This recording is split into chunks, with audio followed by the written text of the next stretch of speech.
Hitler একজন নিষ্ঠুর মানুষ ছিলেন, যার মধ্যে মানুষত্বর বিন্দুমাত্র ছিল না। হিটলারের জন্য সারা বিশ্বে 7 কোটি মানুষের প্রাণহানি হয়েছিল। জানা যায় হিটলার তার অন্তিম সময় জীবন শেষ করেছে আত্মহত্যা করে। হ্যাঁ বন্ধুরা, আজকে আপনারা দেখতে চলেছেন হিটলারের জীবনের ঘটে যাওয়া সত্য ঘটনার উপর তৈরি করা মুভি, যা রিলিজ করা হয় 2004 সালে। তো বন্ধুরা, চলো মুভিটি শুরু করা যাক। সিনেমার শুরুতে বয়স্ক এক ভদ্র মহিলাকে দেখানো হয়, যার নাম ক্লাউডা। ক্লাউডা হিটলারের বিষয়ে সব কিছু জানতেন, কারণ সে একসময় হিটলারের অ্যাসিস্ট্যান্ট ছিলেন। গল্পটি তখনই ফ্ল্যাশব্যাকে যায়। দেখানো হয় 1942 সাল, যখন হিটলার ক্লাউডাকে সেক্রেটারি হিসেবে নিয়োগ দেয়। এটা সেই সময় ছিল যখন দ্বিতীয় বিশ্বযুদ্ধ শুরু হয়।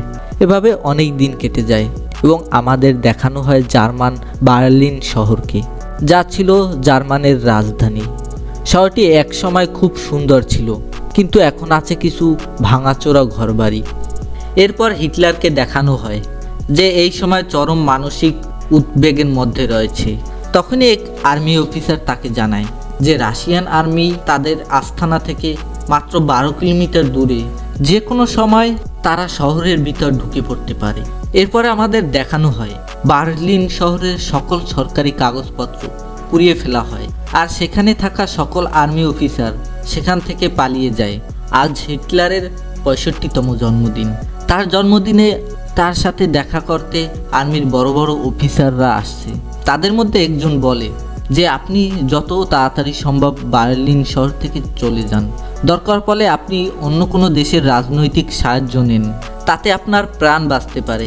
হিটলার তাকে বলে, আমি বার্লিন থেকে কোথাও যাব না, আর তোমাদের রাজনীতি করা থাকলে আমি মারা যাওয়ার পর যত খুশি রাজনীতি করুন। এরপর হিটলার সেখান থেকে চলে যায়।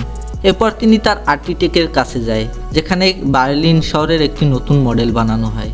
আসলে হিটলার বার্লিন শহরকে পৃথিবীর সবচেয়ে সুন্দর শহর বানাতে চেয়েছিলেন। হিটলার চায় যুদ্ধে জিতে এই শহরটিকে ভেঙে এই নকশার মতো তৈরি করতে, কিন্তু তার আশেপাশে থাকা সকলেই জানতো যে সে এই যুদ্ধে জিততে পারবে না। তারা তাকে বারবার বার্লিন ছেড়ে চলে যেতে বলে, কিন্তু হিটলার সবাইকে প্রত্যাহার করে বলে যদি তার শেষ লেখা এখানেই থাকে তাহলে তার শেষ দেখেই সে যাবে, তবে এই শহর ছেড়ে সে কোথাও যাবে না। এদিকে বার্লিন শহরের সকল মানুষজন বার্লিন ছেড়ে মানুষ নিরাপদ আশ্রয় যেতে লাগে, কারণ তারা বুঝে গেছে যে জার্মান এই যুদ্ধে কোনোভাবে জিততে পারবে না।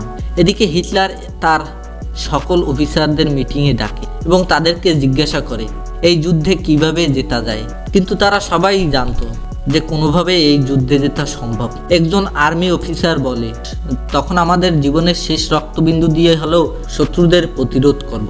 কিন্তু এখনও শহরে প্রায় 30 লক্ষ মানুষ রয়েছে, তাদের মধ্যে বয়স্ক, বাচ্চা, মহিলা, এমনকি তাদের মধ্যে এমনও লোক রয়েছে যারা যুদ্ধে আঘাতপ্রাপ্ত।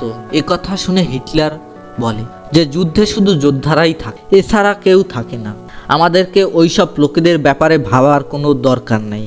আসলে যুদ্ধে জেতার জন্য হিটলারের কাছে তার দেশের সাধারণ জনগণের প্রাণ কোনো ব্যাপার না। সে যে কোনো মূল্যে বার্লিন শহরকে বাঁচাতে চায়।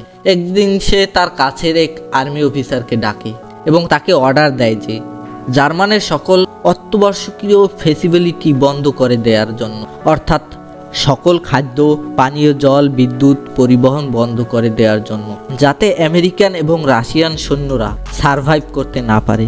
একথা শুনে সেই আর্মি অফিসার বলে যে এরকম করলে আমাদের জার্মানিতে থাকা সকল জনগণ বিপদের সম্মুখীন হবে, তাদের প্রাণহানি হতে পারে।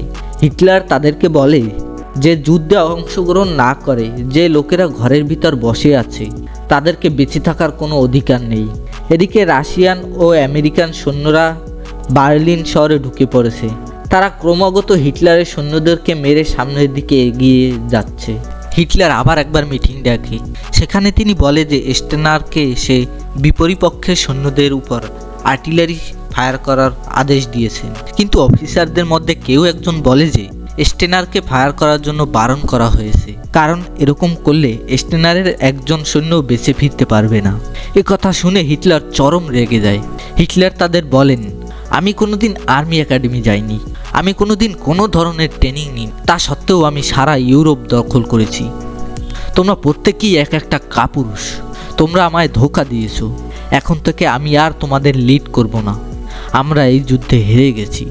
কিন্তু এর পরেও যদি তোমরা ভেবে থাকো আমি বার্লিন ছেড়ে চলে যাব, তাহলে তোমরা ভুল করছো।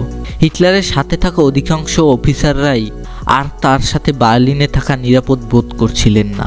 কিন্তু হিটলারের গার্লফ্রেন্ড এভা এবং তার সেক্রেটারি ক্লাউডল তারা সিদ্ধান্ত নেয় যে তারা হিটলারের সাথেই বার্লিনে থাকবে, তাতে যদি তাদের প্রাণ যায় তাহলে যাক। এবার হিটলারের রাইট হ্যান্ড জোসেফকে দেখানো হয়। জোসেফ এখন হিটলারের বাংকারে এসে পৌঁছেছে। বাংকারের বাইরে প্রচুর পরিমাণে বোম ফেলা হচ্ছে, তাই জোসেফ তার স্ত্রী এবং তার 6 জন সন্তানদের নিয়ে হিটলারের বাংকারে এসেছে। হিটলার এখন একটি বন্ধ করে জোসেফ, এভা এবং ক্লাউডলের সাথে। এখানে হিটলার এই 3 জনকে তার মনের কথা বলে এবং হিটলার বলে যে শত্রুর হাতে মরার চেয়ে আত্মহত্যা করা আমার কাছে শ্রেষ্ঠ। সে তাদেরকে জানায় সে তার জীবনের সমাপ্তি কিভাবে করতে চায়। তখন এভা তার পকেট থেকে এক ছোট্ট শিশি বের করে আর বলে যে এটাতে সায়ানাইড আছে, এটা খাওয়ার পর খুব সহজেই জীবন শেষ হয়ে যায়। ঘরে উপস্থিত বাকিরাও হিটলারের থেকে সায়ানাইড ডিমান্ড করে। হিটলার বাকিদেরকেও সায়ানাইড দিয়ে দেয় আর বলে যে এই সময় এর চেয়ে অমূল্য কোনো সম্পদ আমি তোমাদেরকে দিতে পারবো না। এরপরে হিটলার তার সমস্ত জরুরি কাগজপত্র পুড়িয়ে ফেলে। তারপর এভাকে দেখানো হয় যে এখন তার বোনকে একটি চিঠি লেখছে। সেখানে সে লেখে যে আমাদের জীবন যে কোনো সময় শেষ হতে চলেছে। আমি একটি নেকলেস পাঠাচ্ছি যেটা হিটলার আমাকে গিফট দিয়েছিলেন। আসলে তারা সবাই অনুভব করছিল যে তারা যুদ্ধে পরাজিত আর যে কোনো মুহূর্তে তাদের মৃত্যু হতে পারে। এরপর হিটলারের কাছে তার চিফ আরমানের একটি চিঠি আসে। আরমান চিঠিতে লেখে যে খুব তাড়াতাড়ি সে জার্মানের সকল ক্ষমতা তার হাতে নিয়ে নেবে, কারণ এখন আর হিটলারের পক্ষে দেশ চালানো সম্ভব নয়। এর সাথে তিনি এও জানায় যে যদি রাত 10টার মধ্যে হিটলারের কাছ থেকে কোনো চিঠি তার কাছে না আসে তাহলে সে বুঝে যাবে যে হিটলারের সম্মতি আছে। হিটলার এতে প্রচণ্ড ক্ষেপে যায়। সে চিৎকার করে বলে যে তুমি একজন দেশদ্রোহী, এক্ষুনি আমি তার পদ থেকে বহিষ্কার করছি আর এর সাথে তাকে মেরে ফেলারও আদেশ দিচ্ছি। এখন হিটলার আর আগের মতো নেই। চলতে ফিরতে তার হাত পা কাঁপে, তার মানসিক স্থিতিশীলতা আগের মতো নেই। সে তার এয়ারফোর্স কমান্ডোকে ডেকে বলে যে রাশিয়া আর আমেরিকান সৈন্যদেরকে চারদিক থেকে ঘিরে আক্রমণ করতে। কিন্তু হিটলার ভুলে গেছে যে এখন আর তার কাছে কোনো এয়ারফোর্স নেই, তার এয়ারফোর্স পুরোপুরি ধ্বংস হয়ে গেছে। তাকে এও জানানো হয় যে তার বিপক্ষ সেনা 3 দিনের মধ্যে তার আস্তানায় পৌঁছে যাবে। হিটলার তার অফিসারদের বলে যে আরেকবার শত্রুদের উপর আক্রমণ করতে হবে, কিন্তু তার এই কথার আর কারো কাছে কোনো উত্তর থাকে না, কারণ হিটলারের আর্মি এখন নিশ্চিহ্ন হয়ে গেছে। আর এখন যারা বেঁচে আছে তারা হয়তো আঘাতপ্রাপ্ত, বয়স্ক, বাচ্চা বা মহিলা। তারা বিপক্ষ সেনার সাথে কোনোভাবেই পেরে উঠবে না। হিটলার এখন গৃহ নিশ্চিত যে তার পরাজয় হয়ে গেছে। তাই সে একজন আর্মি অফিসারের কাছে যায়। সে তাকে বলে যে সে এবং তার গার্লফ্রেন্ড এভা খুব তাড়াতাড়ি তাদের জীবন শেষ করে দেবে, কিন্তু আমি চাই যে আমাদের মৃত্যুর পর আমাদের বডি যেন বিপক্ষ সেনাদের কাছে না যায়। তোমাদের দায়িত্ব পালন করতে হবে। আমাদের মৃত্যুর পর তুমি আমাদের শরীর জ্বালিয়ে দিবে। যদিও সেই অফিসার হিটলারের এই অর্ডার মানতে চায় না, কিন্তু সে হিটলারকে বিরতও করতে পারে না। এরপর হিটলার তার ডাক্তারের সাথে দেখা করে, তাকে জানায় যে কিভাবে সে তার জীবন শেষ করে দেবে। ডাক্তার তাকে বলে যে আপনার হাত খুব বেশি কাঁপছে, হয়তো আপনি যখন আপনাকে গুলি করবেন তখন সেই গুলি হয়তো আপনাকে না মেরে আপনাকে আহত করবে। তাই সবার প্রথম আপনার সায়ানাইড খাওয়া উচিত, আর সায়ানাইড খাওয়ার সঙ্গে সঙ্গে নিজেকে গুলি করুন যাতে আপনার 100% মৃত্যু নিশ্চিত হয়। আসলে হিটলার ডাক্তারকে বলেছিল যে কোনো মূল্যে তার মৃত্যু নিশ্চিত হয়, তাই ডাক্তার তাকে এভাবে সুইসাইড করার বুদ্ধি দেয়। এরপর হিটলার তার প্রিয় কুকুর ব্লন্ডেকে সায়ানাইড দেয়, কারণ সে চাইছিল না যে সে ছাড়া ব্লন্ডে এই পৃথিবীতে বেঁচে থাকুক। এরপর সে ডিনার টেবিলে যায়, সেখানে তার খুব কাছের লোকজন উপস্থিত আছে। হিটলার ভালোভাবে খাবার পর্যন্ত খেতে পারে না। খাবার শেষ না করেই টেবিল ছেড়ে উঠে চলে যায়। যে হিটলার একসময় সিংহের গর্জনে বিশ্ব জয় করেছে, আজ তার সোজা হয়ে দাঁড়াতে এবং হাঁটাচলা করতেও অসুবিধা হচ্ছে। যাবার আগে হিটলার তাদেরকে বলে যে সব কিছু শেষ হয়ে গেছে, সময় এসে গেছে শেষ করার।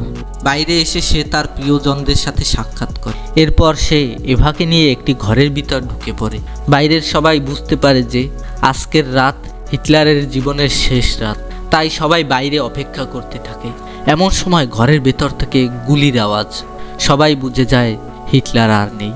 এরপর হিটলার এবং এভাকে কম্বলে জড়িয়ে উপরে নিয়ে আসা হয়।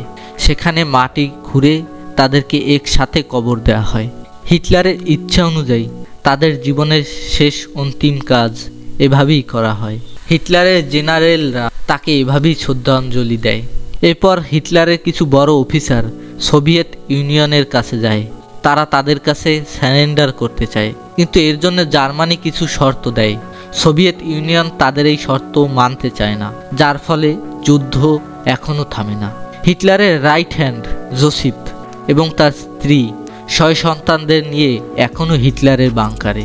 সে কোনো মূল্যেই বিপক্ষের কাছে স্যারেন্ডার করতে চায় না, কারণ হিটলার কখনোই স্যারেন্ডার করতে চায়নি, আর সে হিটলারকে কখনো ধোঁকা দিতে পারে না। তার বন্ধুরা জানায় যে আমরা যুদ্ধে হেরে গেছি, আমরা যা কিছু করি না কেন আমরা সোভিয়েত ইউনিয়নের কাছে নিরুপায়। জোসেফ এখন ভালো করেই বুঝতে পারছিল যে তার সহযোদ্ধারা যা বলছে তা 100% সত্যি। ওই দিন রাতে জোসেফ এবং তার স্ত্রী তাদের 6 সন্তানকে সায়ানাইড দিয়ে মেরে ফেলে এবং তারা বাংকারের বাইরে আসে এবং তারা তাদের জীবন শেষ করে ফেলে।